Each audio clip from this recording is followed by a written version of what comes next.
যে আসলে দেখা করা দরকার। মনে রাখবেন, আল্লাহওয়ালার সোহবতে গেলে, ভালো আলেমের সোহবতে গেলে চরিত্রও ভালো হয়, মনটাও ভালো হয় এবং নিজের জীবনটা পরকালমুখী করা যায়। ঠিক কিনা বলেন? সত্য কথা আপনাদেরকে বলেই ফেলি, ওয়াজের মাঝখানে মনে পড়ে গেল।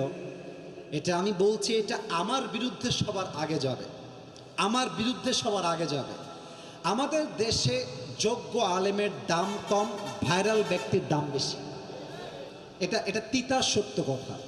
আজকালকার যুগে একজন আলেমকে তার যোগ্যতা, তার আমল আর এখলাস দিয়ে মাপা হয় না।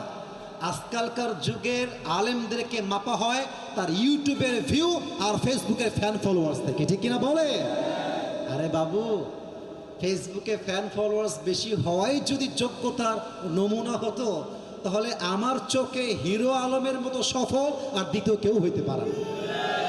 মাথায় রাখতে হবে, যোগ্য আলেম তো সেই আলেম যে আলেম আল্লাহর জমিনে আল্লাহর রাজ কায়েম করবার জন্য জেল খাটে, তবু বাতিলের সামনে মাথা নত করতে চায় না।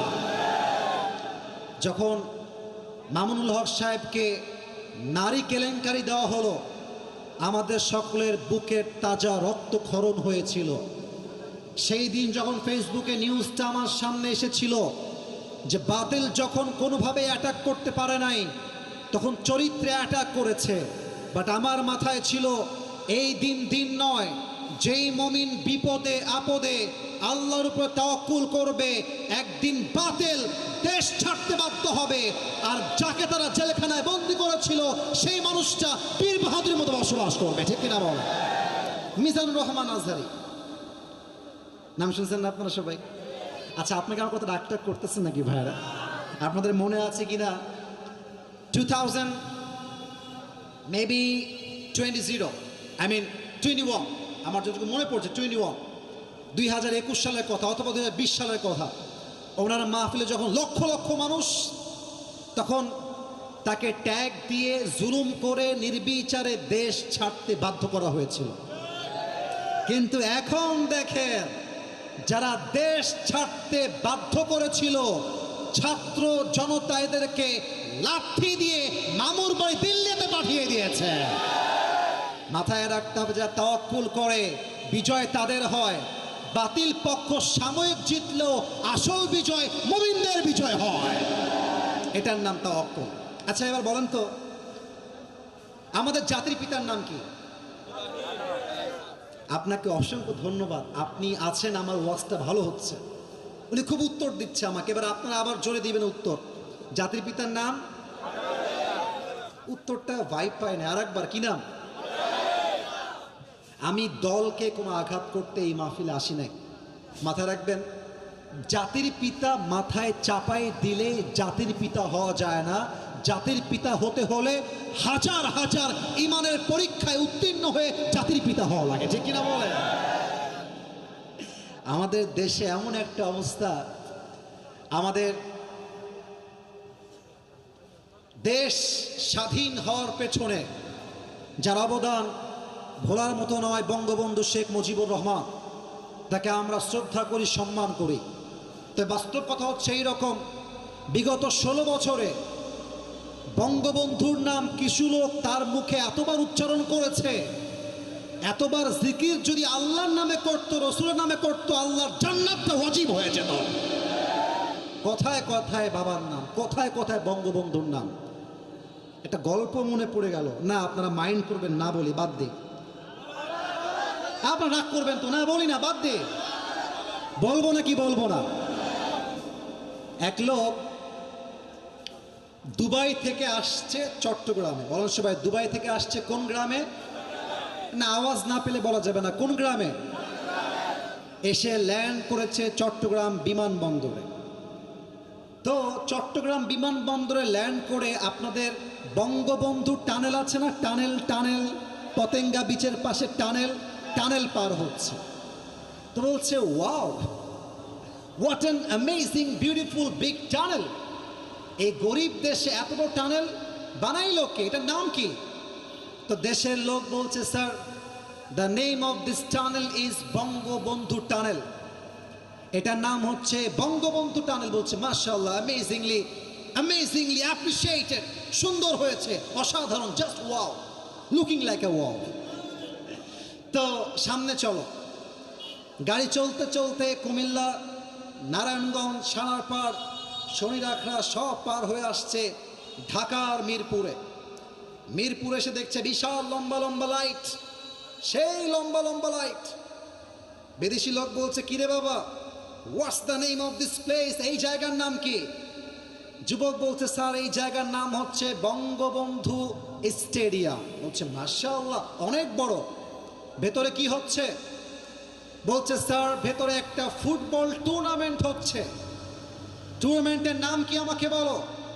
বলছে, টুর্নামেন্টের নাম হচ্ছে বঙ্গবন্ধু ফুটবল গোল টুর্নামেন্ট। বলছে, তাই নাকি? চলো, লেটস ওয়াচ ইট টুগেদার, আমরা সবাই মিলে খেলা দেখে আসি। এখন চট্টগ্রামের ভাইরা আমাকে বলতে হবে, খেলার মাঝে হার আর জিত আছে না নাই? কথা না বললে ওয়াজ করি কেমন করে, আছে না নাই? এই দল গিয়ে ভাবছে, এতক্ষণ বঙ্গবন্ধুর নাম শুনলাম, দল যদি আমার নিতেই হয় আমি বঙ্গবন্ধুর দল নিলাম, এই দল ছাড়া আমার কোনো দল নাই। কিন্তু ভাগ্যক্রমে, আনফর্চুনেটলি, বঙ্গবন্ধু দল গেছে হেরে। তো দেখবেন যেই দল হেরে যায়, অডিয়েন্স এত খ্যাপে, কেউ জুতা মারে, কেউ ইট মারে, কেউ পাটকেল মারে। তো এই লোকের কপাল খারাপ, বঙ্গবন্ধু দল গেছে হেরে, আর লোকজন খেপে ইচ্ছা মতো ওই দলের উপরে, কেউ জুতা, কেউ ইটকাল, কেউ পাটকেল, এক মারছে জোরে, ওর মাথায় লাগছে, অজ্ঞান হয়ে গেছে, হুঁশ নাই। খুব দ্রুত তাকে ধরে মেডিকেল নিয়ে গিয়েছে, অজ্ঞান। 2 ঘন্টা পরে চোখ খুলেছে, বলছে, ভাই আমি কোথায়? একজন বলছে, ভাই আপনি এখন আছেন বঙ্গবন্ধু হসপিটালে। বিদেশি লোক বলছে, আল্লাহর ওয়াস্তে মাফ চাই, একটু পর তোমরা আমাকে বঙ্গবন্ধু কবরস্থানে নিয়ে যেও না, ঠিক কিনা বলে? তার মানে এটা প্রমাণ করছে বিগত 16 বছর আল্লাহর নাম সেই পরিমাণ জিকির হয় নাই, যেই পরিমাণ জাতির পিতার নাম করে বঙ্গবন্ধু নাম উচ্চারণ করা হয়েছে, ঠিক কিনা বলে? আমরা কোনো দলের বিরুদ্ধে নই, আমরা কোনো মতের বিরুদ্ধে নই, তবে আমরা একটা কথা স্পষ্ট ভাষায় বলতে চাই, জাতির পিতার নাম বঙ্গবন্ধু নয়, মুসলমানদের জাতির পিতা ইব্রাহিম আলাইহিস সালাম। নমরুদ ডাক দিয়ে বলছে, ইব্রাহিম আমি তোমাকে আগুনে পুড়ায় মারতে চাই, তবে একটা শর্ত মানলে তোমাকে মারবো না। কি শর্ত আমাকে বলো, কি মানতে হবে? বলছে, আল্লাহর জমিনে আল্লাহর কথা বলা তোমাকে বাদ দিতে হবে, এই জমিনে আমার রাজ চলবে। কালেমার দাওয়াত বাদ দাও, আল্লাহর দাওয়াত বাদ দাও, আমি তোমাকে হত্যা করব না। ইব্রাহিম বলেছে, ঠিক আছে বাদ দিলাম।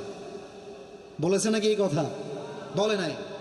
যখন আগুনে নিক্ষেপ করা হবে, জিবরাইল আসছে,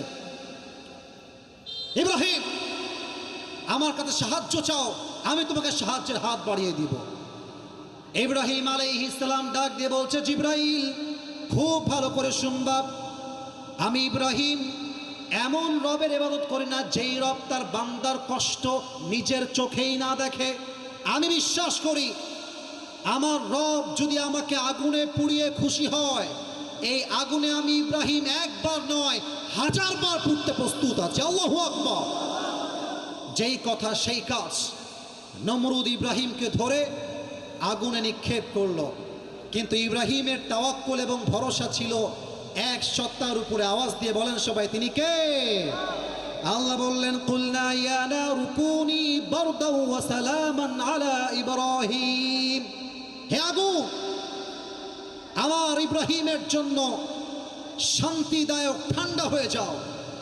আল্লাহ আদেশ করার সঙ্গে সঙ্গে আগুন এতটা ঠান্ডা হয়ে গেল, ইব্রাহিম আলাইহিস সালামের দেহের চামড়া পূর্বের দূরের কথা, তার দেহের একটা কাপড়ের অঙ্গ পর্যন্ত পড়ে নেয়। আল্লাহু আকবার। এটার নাম তাওয়াক্কুল। শেষ একটা হাদিস বলে শেষ করতে চাই, যদিও বা আমার টাইম দেওয়া ছিল 9টা থেকে 10টা বা 10টা 15, কিন্তু এখন বাজে 11টা 5। কিন্তু আমি ওয়াচ করছি এই জন্য, সব জায়গায় নিয়ম দিয়ে হয় না, মাঝে মাঝে ভালোবাসা দিয়েও তো হিসাব করতে হয়, ঠিক কিনা বলা? আমি শেষ আর একটা হাদিস বলতে চাই, যদি আপনাদের অনুমতি আমি অধম পাই, অনুমতি কি দেওয়া যাবে নাকি যাবে না? দেওয়া যাবে নাকি যাবে না? আচ্ছা একটু মেধা চেক করি, দেখি আপনারা ইসলাম সম্পর্কে কতটা জানেন। বামের ভাইয়েরা একটু অ্যাক্টিভ হয়ে যান। লুক অ্যাট মাই ফেস, একটু আমার দিকে তাকান। ডানের ভাইয়েরা মাশাআল্লাহ অ্যাক্টিভ আছে, সামনে খুবই অ্যাক্টিভ তারা। বলেন তো নবীজির বউ ছিল মোট কয়টা? 11টা। মাশাআল্লাহ, কে বলেছে 11টা?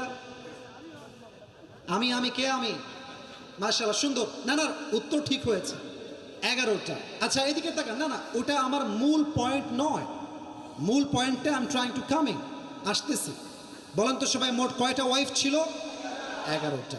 সব ওয়াইফ, এটা মাথায় রাখবেন, এই তথ্য অলওয়েজ মাথায় রাখবেন।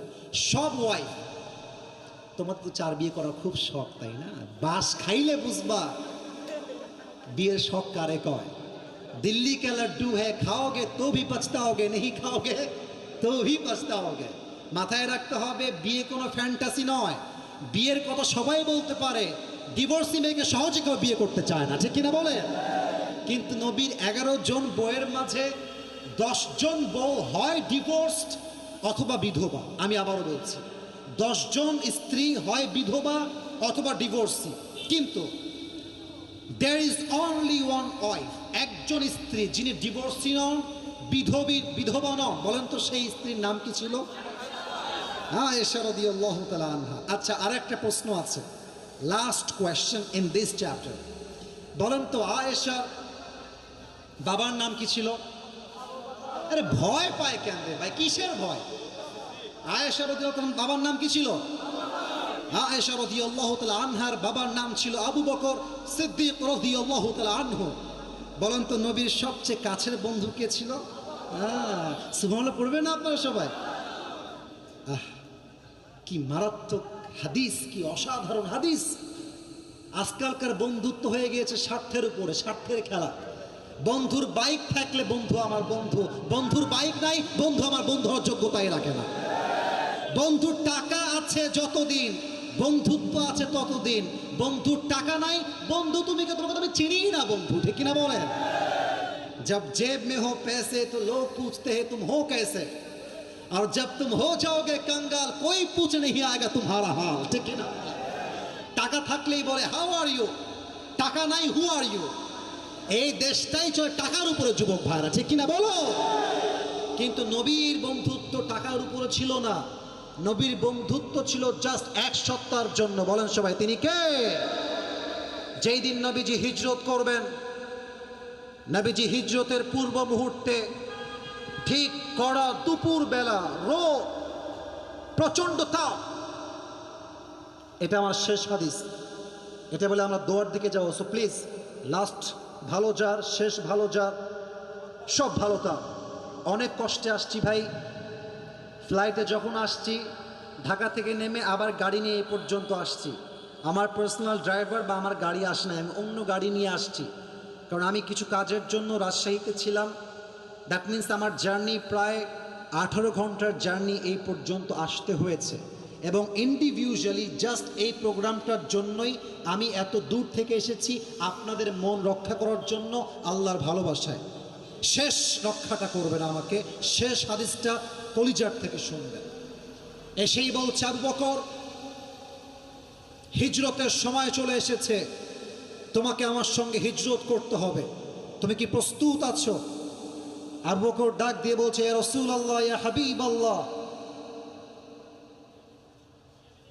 যেদিন থেকে আপনি আমাকে বলেছেন যে আপনার হিজরতের সাথী আমি হব, সেদিন থেকে প্রত্যেকটা মুহূর্তের জন্য আমি আবু বকর গেটের সামনে দাঁড়িয়ে থাকি। কখন আমার নবী বলবে ইয়া আবু বকর, আমি ডাক দিয়ে বলবো লাব্বাইক ইয়া রাসূলুল্লাহ। সুবহানাল্লাহ পড়ার সময় প্রস্তুত থেকো, তোমাকে আমার সঙ্গে যেতে হবে। যখন রাত ঘনিয়ে এলো, কাফেররা প্ল্যান করলো মুহাম্মদকে আর দেরি নয়, আজকের রাতেই হত্যা করতে হবে। কিন্তু মাথায় রাখবেন, রাখে আল্লাহ, মারে কে? মারে আল্লাহ, রাখে কে? যারে আল্লাহ ধ্বংস করতে চায় তারে কেউ আটকাইতে পারে না, আর যারে আল্লাহ রক্ষা করতে চায় তার একটা চুলকেও বাঁকা করতে পারে না, ঠিক কিনা বলেন? আল্লাহ রসুল ঘর থেকে বের হয়ে গেলেন, সূরা ইয়াসিন পাঠ করা শুরু করলেন। প্রথম 9 আয়াত পাঠ করেন, জমিন থেকে এক টুকরা বালি নিলেন, মাটি নিলেন, জাস্ট এমনে ছিটিয়ে মারলেন। আল্লাহ সমস্ত কাফেরদের চোখ সাময়িক সময়ের জন্য অন্ধ করে দিলেন। নবী তাদের সামনে দিয়ে বের হয়ে গেল, কাফেররা কিঞ্চিত পরিমাণ কল্পনাও করতে পারে নাই। সুবহানাল্লাহ পড়া। তাহলে ওই দিকে অপেক্ষায় আছে একজন সাহাবী, নাম কি? আবার বলেন, নাম কি? সবাই বলেন। যখন দেখা হয়ে গেল, আবু বকর ডাক দিয়ে বলছে, রাসূলুল্লাহ ইয়া হাবিবাল্লাহ, ডান দিকে মদিনা, বাম দিকে হচ্ছে গারে সৌর। আমরা এই গারে সৌরে যাব, সৌর পাহাড়ে। যেই কথা সেই কাজ, পাহাড়ের দিকে রওনা হলেন। বিশাল বিশাল বড় পাহাড়। তো আমার